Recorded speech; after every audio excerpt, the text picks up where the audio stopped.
Je m'appelle donc Guy Boutor, j'ai 82 ans et je suis actuellement président d'une association qui s'appelle l'Association nationale des retraités de La Poste et France Télécom.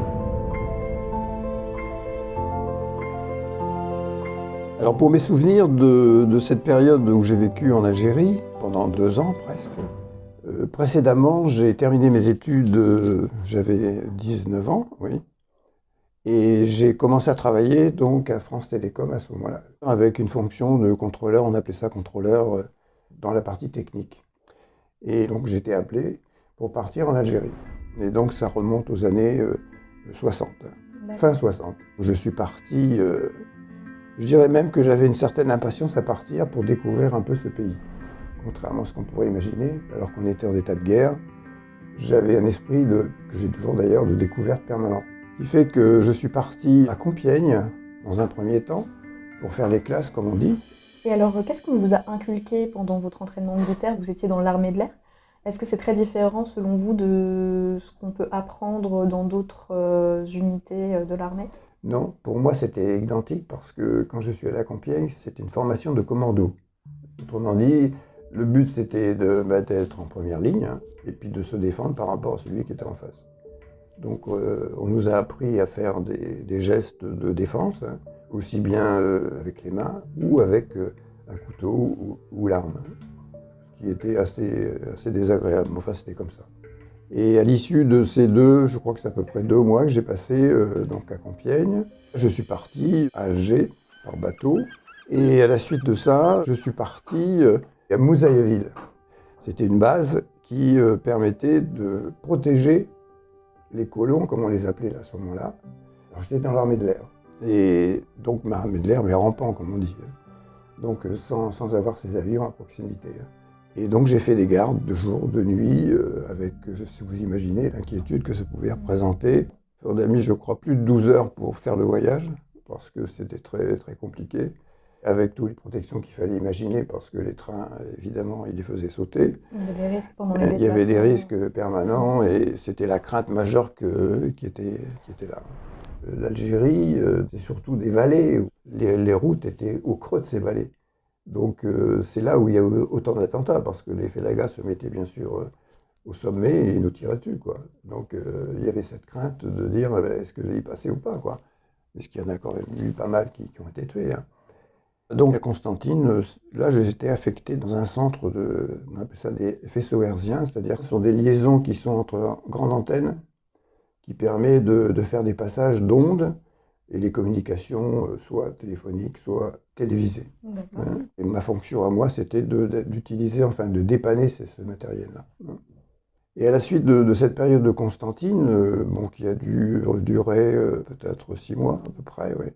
On m'a déplacé, c'est là que je suis allé donc à Beaune, qui s'appelle maintenant Annabana.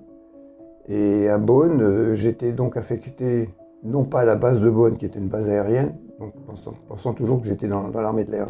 Là, on m'a nommé sur une espèce de fort qui dominait toute la rade de Beaune. Alors c'était un travail qui était donc toujours de dépannage, technique, mais avec une certaine, comment dirais-je, lassitude, parce qu'on attendait de passer le temps, quoi. Et surtout que nous étions très peu, il y avait un sergent de carrière, et nous étions 2 soldats, c'est tout. Justement, j'avais des questions sur ce quotidien. Comment vous faisiez? Est-ce que vous pouviez quand même malgré tout vous divertir pendant des permissions? Est-ce que vous pouviez correspondre avec votre famille? Comment ça se passait avec les autres soldats ou avec les locaux? Avec la famille, c'était suivi régulièrement, parce que j'avais une maman qui m'envoyait des colis, comme tout soldat. Quel genre de colis? Elle composait des chaussons aux pommes, qui est assez particulier, et qui arrivait en parfait état. Et puis, vous savez, après des friandises, comme on peut l'imaginer, quoi. Et elle envoyait ça régulièrement. Alors, par rapport aux relations, disons, locales, c'était une position d'attente, c'était pas... Les échanges, je dirais que c'était plus quelquefois aller un peu au bar, ou alors c'était de jouer aux cartes. Mais là, ça m'a paru très très long. Autant j'avais une volonté, un dynamisme de partir en Algérie, autant là j'ai trouvé le temps très long, parce qu'il y avait très peu de choses à faire. Les intérêts avec le sergent étaient assez limités, parce que c'était quelqu'un qui pensait qu'à faire la fête. Alors je suis désolé de le dire, mais bien souvent ceux que j'ai connus, hein, qui étaient de carrière, pensaient davantage à faire la fête parce qu'ils n'avaient pas de travail, ils n'avaient rien à faire, hein, c'était une position d'attente. Je trouve que autant il y avait un visuel qui était extraordinaire parce que j'étais sur un fort qui dominait la rade de Bonn, donc il y avait ces mouvements de bateaux, et puis aussi cette animation permanente par des mouvements, soit sur le port, soit, mais de loin, puisque le fort était quand même à une certaine hauteur. Et je dirais que c'était une période plus de découverte. Et j'avais un camarade qui, lui, était passionné de navigation et qui m'a appris beaucoup de choses sur les bateaux, sur la façon dont ils étaient aménagés. Et là, bon, je trouve que de ce côté-là, j'ai appris pas mal de choses. Mais autrement, c'était vraiment à la marge parce que j'étais plus en position d'attente, hein, permanente. Hein. Et alors justement, par rapport à ce qu'on vous avait dit quand on vous a envoyé en Algérie, est-ce qu'il y avait un décalage avec le terrain quand vous êtes arrivé? Moi, je n'avais pas d'idée particulière sur ce que j'allais voir. Hein. Pour moi, c'était une découverte d'un pays qui, en soi, était au sud, était au soleil, et d'après les informations que j'avais eues géographiquement, ça devait être un beau pays. Il n'y a pas eu de décalage parce que c'était une découverte au fur et à mesure.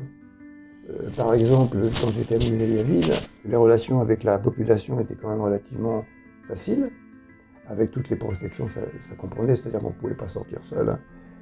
Par exemple, on assistait fréquemment le dimanche à la messe, parce que c'était une occupation comme une autre. Hein. Mais il y avait toujours cette crainte permanente de dire on va se faire descendre, quoi. Parce que ces faits-là étaient permanents, étaient cachés. Comme chacun peut l'imaginer quand il défend son pays, hein, c'est pas une critique, hein, c'était comme ça, quoi.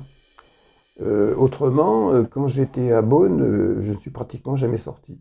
Parce qu'il y avait toujours une crainte, on entendait fréquemment, on savait qu'il y avait des attentats, ou alors il y avait aussi des tirs régulièrement, donc il y avait une obligation de rester, on était consigné, qu'on appelle ça.